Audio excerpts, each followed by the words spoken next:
Silence Hindi घेतो का? मराठी बोला पहिला. पहिले ब्रीफिंग करा. काय आज महाराष्ट्र दिन आहे ना, पहिला मराठी म्हणा ब्रीफिंग करा. आज या ठिकाणी सर्वप्रथम 1 मे महाराष्ट्र दिन आणि कामगार दिवस या दिवसानिमित्त तमाम माझ्या कामगार बंधू-भगिनींना आणि तमाम महाराष्ट्रवासियांना महाराष्ट्र दिनानिमित्त हार्दिक शुभेच्छा देतो. आणि हा महाराष्ट्र करताना ज्यांनी प्राणाचं बलिदान दिलं त्या सर्व हुतात्म्यांना माझ्या वतीनं, परिवाराच्या वतीनं, राष्ट्रवादी काँग्रेस पार्टी, महाविकास आघाडी गठबंधन यांच्या वतीनं भावपूर्ण श्रद्धांजली वाहतो. आज ह्या ठिकाणी आपण सर्व भिवंडी शहर ग्रामीण पत्रकार बंधू आणि भगिनी या पत्रकार परिषदेसाठी उपस्थित आहात. या सर्वांचं मी मनापासून महाविकास आघाडीच्या वतीनं स्वागत करतोय. येत्या 20 मे 2024 रोजी ही लोकसभा निवडणूक होत आहे आणि या लोकसभा निवडणुकीसाठी भिवंडीसाठी महाविकास आघाडीच्या वतीनं राष्ट्रवादी काँग्रेस पार्टी शरदचंद्र पवार या पक्षाला ही जागा दिलेली आहे आणि याचं उमेदवारी मला मिळालेली आहे. उमेदवारीचा अर्ज उद्या सकाळी 11 वाजता 11पर्यंत सगळ्यांना जमण्याचं आव्हान केलेलं आहे आणि तिथून प्रांत ऑफिसपर्यंत चालत जाऊन हा उमेदवारी अर्ज उद्या भरणार आहे.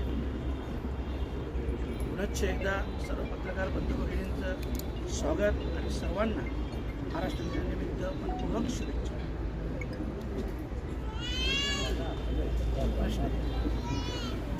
महाविकास आघाडीतर्फे तुम्ही या पक्षाची विकास कार्य करणार आहे आणि जनतेला काय विश्वास देणार?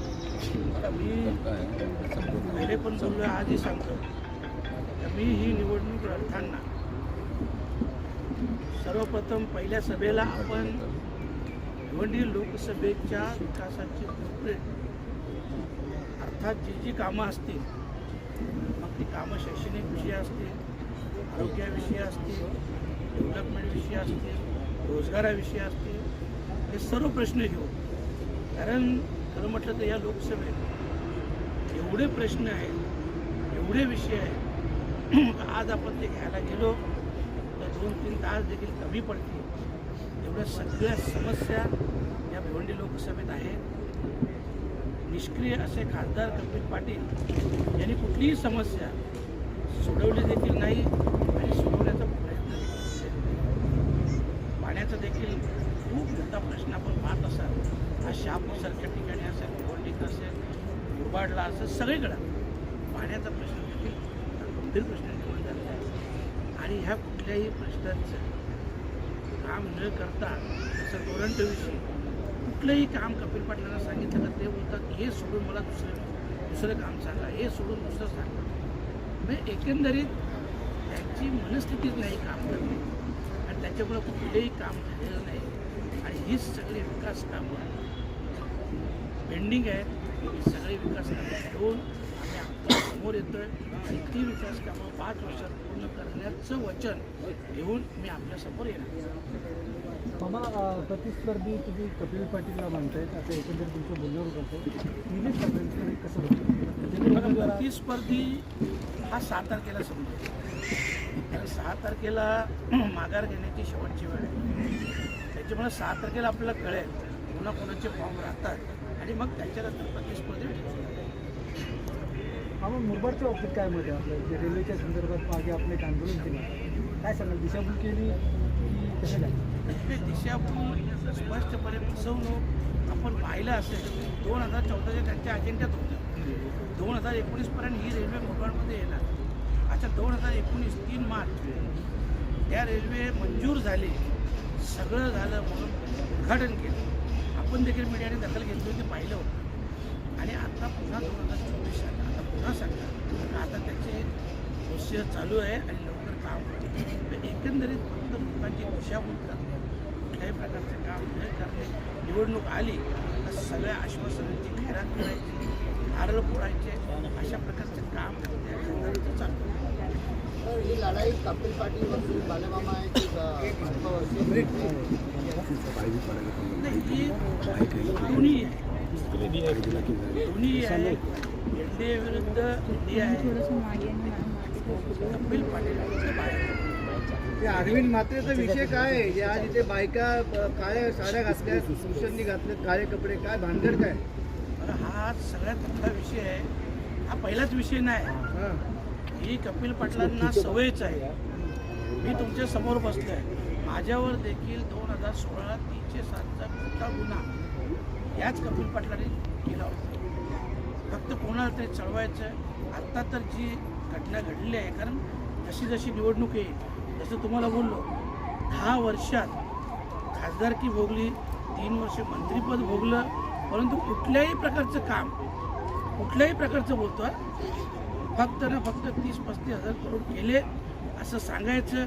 मग सरपंचाची कामं असतील, नगरसेवक असेल, जिल्हा परिषद मेंबर असेल, आमदार असेल, सगळ्यांचे श्रेय घ्यायचं. एवढं काम या कपिल पाटलांनी केलं आणि आता तर एकदम घर केलेलं आहे. त्याची मेसेज देखील इथं निषेध करण्यासाठी आहे. आपल्याला सर्वांना कल्पना आहे की त्यांच्यावर 376चा मोठा गुन्हा हा दाखल केलेला आहे आणि हे आमच्यासाठी काही नवीन नाही, कारण अनेक गुन्हे असे अनेक गुन्हे कपिल पाटलांनी जबरदस्ती प्रशासनावर दबाव तंत्र टाकून आणि खोटे फिर्यादी, खोटे विटनेस उभे करून अशा प्रकारचे गुन्हे दाखल करतो. आज 307 झालेला आहे. मी या माध्यमातून एवढंच सांगतो कपिल पाटलांना की आता तरी आपण सुधरा. अशा प्रकारचे गुन्हे दाखल करू नका. तुमच्या घरी देखील मुलं आहेत, तुमच्या घरी देखील आया बहिणी आहेत, जसं आमच्या घरी आहे तुमच्या घरी पण आहे. आणि हा खोटा गुन्हा दाखल करणे ही काही मोठी गोष्ट नाही. ही मर्दानगी नाही, ही नामर्दानगी आहे ही. आणि ह्या गोष्टीसाठी जेवढा निषेध करू तेवढा कमी आहे. बघा, हे कोणीही सर्वसामान्य माणूस जाऊन आजही कुठल्याही कार्यकर्त्यावर कोणावरही तसा गुन्हा दाखल करू शकतो. पण एवढी नीचपणाची हरकत ही मी किंवा माझे सहकारी कधीही करणार नाही, कारण ते आमच्यावर संस्कार नाहीत, ते आमच्या रक्तात नाही. आम्ही जे आहे निवडणुकीला सामोरं जातोय, कपिल पाटलांच्या विरोधात लढतोय. कपिल पाटलांनी विकास कामं दाखवावी ना. जेव्हा त्यांना विचारलं गेलं तुम्ही काय केलं, तर नाही नाही नाही माझ्यासोबत मोदी साहेब आहेत, माझ्यासोबत हे आहेत, माझ्यासोबत ते आहेत. अरे तुमचं काय, तुम्ही ॲज अ खासदार म्हणून काय कामं केली? फक्त ना फक्त गावागावात भावाभावात भांडणं लावण्याची कामं ही कपिल पाटलांनी केलेली आहेत. आणि आता तुमच्या माध्यमातून सांगतो, कपिल पाटील थोडं सुधरा. एवढ्या खालच्या थराला नीचपणाला जाऊ नका. हे कोणीही करू शकतो, परंतु एवढी नीच पातळी गाठायची नसतो. राजकारण हे राजकारणाच्या पद्धतीने लढा. तुम्ही आमच्या समोर उभे आहात, समोर लढा. तुम्ही तुमची कामं दाखवा, विकास कामं दाखवा आणि लढा ना. निवडणुकीला सामोरं जा ना. आज अरविंद म्हात्रेंची विशेष देखील इथं आहे, तर त्या देखील 2 मिनटं बोलतील. त्याचं देखील तुम्ही त्या बाबतीत मामांनी पण आम्हाला खूप सपोर्ट करावा आणि माझ्या नवऱ्याला योग्य तो न्याय मिळवावा. न्यायाधीशांना मी एकच सांगेन की हे जर खरं असेल तर आम्ही या केसचं आम्ही तिथे दोघं पण शरण जाऊ. हे एवढं मी सांगून मी त्या कोणावरती आरोप आहे? घटना काय आहे? कोण असू शकतो? राजकीय शक्ती असं तुम्हाला आम्ही सांगू शकत नाही. नक्कीच आम्ही असं कोणाचं नाव नाही घेऊ शकत, पण कसं आहे जर कोणाचं असेल राजकारणी दुसरं कोण असेल, कारण की माझा मोठा भाऊ सतत अन्यायाविरुद्ध लढतो. जे काही फ्रॉड होतात, जे काही भिवंडीमध्ये जे काय आजकाल फ्रॉड झाले, खूप सारे केसेस त्यांनी ओपन केले आहेत आणि ते केसेसचा बदला म्हणून दादावर मोठी केस केली आहे.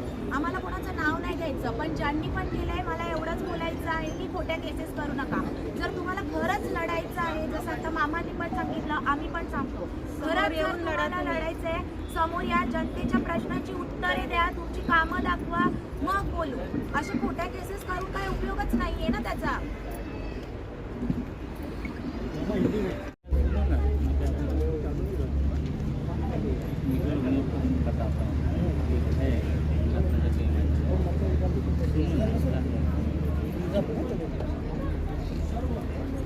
कौन आया था?